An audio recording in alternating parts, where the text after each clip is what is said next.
રાજકોટના આંચડેમ પાસે જીઆઈડીસીના ખૂણે આવેલા સર્વિસ સ્ટેશનની પાછળના ભંગારના ડેપોમાં આજે સવારે અચાનક આગ લાગી હતી। આ આગના ધુમાડાના ગોટે ગોટા દૂર દૂર સુધી જોવા મળ્યા હતા, જેના કારણે આસપાસના વિસ્તારોમાં ભયનો માહોલ સર્જાયો હતો।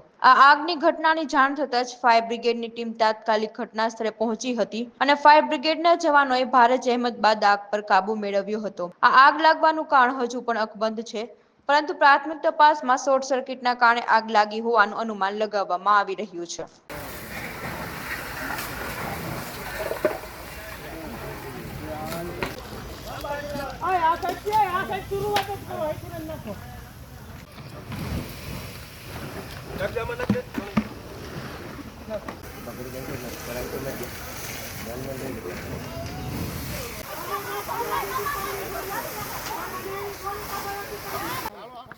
હમણાં હવા પૂરી કરાવી દો। હા, એ લોકોને કામ કરવા દો ભાઈ।